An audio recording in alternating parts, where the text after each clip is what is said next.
તો કેમ છો દોસ્તો, મેં પ્રથમ founder of investor Parikh welcome કરું છું આજના વિડીયોની અંદર.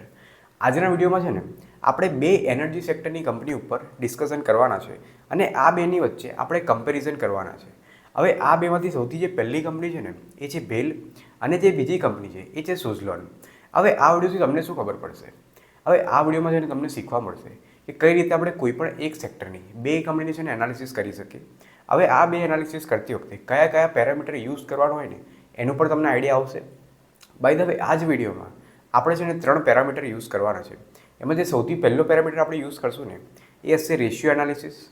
બીજો જે પેરામીટર હશે એ છે પ્રોફિટ એન્ડ લોસ સ્ટેટમેન્ટ અને જે ત્રીજો પેરામીટર હશે ને એ છે શેર હોલ્ડિંગ પેટર્ન. હવે આ જે 3 પેરામીટર છે ને એને આપણે છે ને એક એક કરીને ડિસ્કસ કરવાના છે.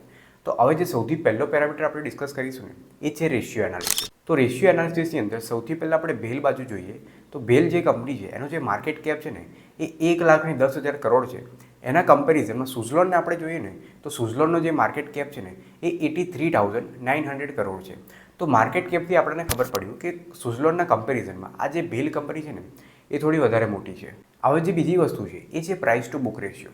હવે જો અહીંયા એક વાત મારે તમને સમજાવી છે કે કોઈ પણ એવી કંપની હોય ને કોઈ પણ એવું સેક્ટર હોય ને જે કેપિટલ ઇન્ટેન્સિવ હોય, એટલે કે કેપિટલ ઇન્ટેન્સિવનો મતલબ જેમાં વધારે પૈસા લાગતા હોય, તો એમાં છે ને આપણે પીઈ રેશિયો યુઝ ના કરી શકીએ.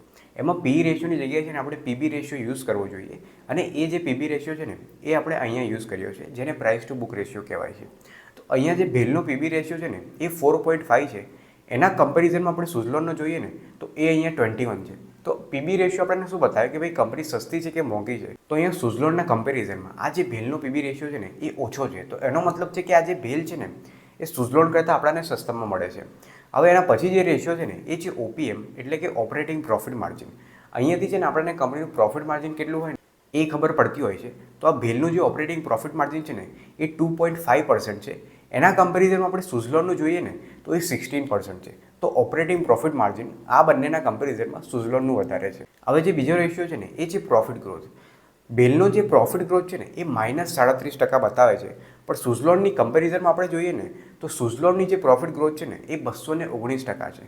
તો પ્રોફિટના ગ્રોથના મામલામાં સુઝલોન કંપની ભેલ કરતાં બેટર છે. હવે જે બીજો રેશિયો છે ને એ છે સેલ્સ ગ્રોથ. ભેલની જે સેલ્સ ગ્રોથ છે ને એ 2.4% છે અને સુઝલોનની જે સેલ્સ ગ્રોથ છે ને એ 21% છે. તો અહીંયા બી સુઝલોન કંપની આપણને બેટર દેખાય છે. હવે એના પછી જે રેશિયો છે ને એ છે રિટર્ન ઓન ઇક્વિટી. આ રેશિયો આપણને શું બતાવે કે કંપનીએ આઈપીઓથી કેટલા પૈસા ઉઠાવ્યા હતા ને એ પૈસાથી કંપની કેટલું રિટર્ન જનરેટ કરી રહી છે એ છે ને આપણને આરઓઈ રેશિયો બતાવે. તો ભેલનો જે આરઓઈ છે ને એ ખાલી 1.1% છે અને એના કમ્પેરિઝનમાં સુઝલોનનો આપણે જોઈએ ને તો સુઝલોનનો જે આરઓઈ છે ને એ 28% છે. હવે એના જે છેલ્લો રેશિયો રહ્યો છે એ છે ડેટ ટુ ઇક્વિટી, એટલે કંપની ઉપર છે ને કરજો કેટલો છે. તો ભેલ ઉપર 0.30%નો કરજો છે જે બિલકુલ નોર્મલ છે અને સુઝલોન ઉપર 0.04% છે. એટલે અહીંયા કોઈ વધારે આપણે કમ્પેરિઝન દેખાતી નથી. જે પણ બંને કંપનીનો રેશિયો છે ડેટ ટુ ઇક્વિટી એ બંને ઓછા જ છે, એટલે બંને કંપની માટે સારી વસ્તુ છે. તો આ ઓલ ઓવર રેશિયો એનાલિસિસની અંદર મને એ ખબર પડી કે ભેલ કરતાં છે ને સુઝલોન કંપની બેટર છે. તો રેશિયો એનાલિસિસ તો આપણે કરી લીધું. હવે જે બીજું એનાલિસિસ છે ને એ છે પ્રોફિટ એન્ડ લોસ સ્ટેટમેન્ટ. એને પણ આપણે એકવાર જોઈ લઈએ. તો 2020માં ભેલનું જે લોસ હતું ને એ હતું 1468 કરોડ. 2021માં એ જે લોસ છે ને એ વધીને 2700 કરોડ પહોંચી ગયું હતું અને 2022ની વાત કરીએ ને તો કંપનીને પ્રોફિટ થયું છે 445 કરોડનું અને 2023ની વાત કરીએ ને તો એ જે પ્રોફિટ છે એ થોડુંક વધીને 477 કરોડ થઈ ગયું છે અને 2024માં એ જે પ્રોફિટ છે ને એ ફરીથી ઘટીને 282 કરોડ પર આવી ગયું છે.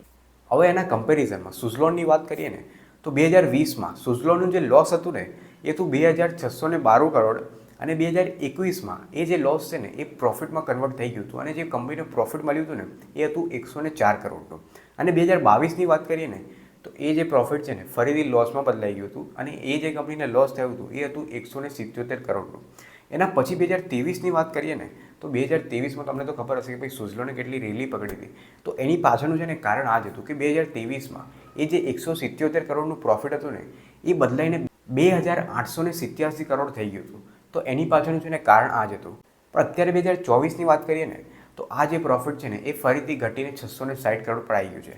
પણ અત્યારે જેમ કે કંપની અત્યારે રિપોર્ટ પબ્લિશ એની કરી છે તો એ રિપોર્ટના અપડેટ આવ્યા પછી એવું ખબર પડી છે કે ભાઈ આ 660 કરોડનું પ્રોફિટ છે ને એના જગ્યાએ જે કંપનીનું TTM છે જેને ટ્રેલિંગ 12 મંથ કહેવાય છે ને ત્યાં બતાવે છે કે કંપનીનું જે નેટ પ્રોફિટ છે ને એ 861 કરોડ છે. એટલે એના પહેલાંના કમ્પેરિઝનમાંથી થોડું ઘણું વધ્યું છે. તો પ્રોફિટ અને લોસ સ્ટેટમેન્ટની અંદર બી મને એવું લાગે છે કે એમ તો સુઝલોન કંપની નાની છે, પણ આ વખતે સુઝલોનને વધારે ઓર્ડર મળ્યા છે ને, તો સુઝલોનનો જે કોસ્ટ ફ્લો છે ને એ બિલ કરતાં છે ને વધારે દેખાય. તો પ્રોફિટ અને લોસ સ્ટેટમેન્ટના એનાલિસિસની અંદર સુઝલોન કંપની મને બેટર લાગે છે. તો હવે બીજું બી એનાલિસિસ આપણે કરી લીધું. હવે જે છેલ્લું એનાલિસિસ છે ને એ છે શેર હોલ્ડિંગ પેટર્ન. તો એને પણ આપણે એકવાર જોઈ લઈએ. તો અહીંયા જે કંપનીના પ્રમોટર છે ને એમની જે હોલ્ડિંગ છે ને કંપનીમાં એ 63% છે, અને એ જ જે હોલ્ડિંગ છે ને એ જૂન 24 સુધી છે ને કન્ટિન્યુ રહી છે. અહીંયા આપણે એફઆઈઆઈની વાત કરીએ તો જૂન 2023માં એફઆઈઆઈની જે હોલ્ડિંગ હતી ને એ લગભગ 7%ની આજુબાજુ હતી, જે જૂન 2024માં વધીને 9% થઈ ગઈ હતી.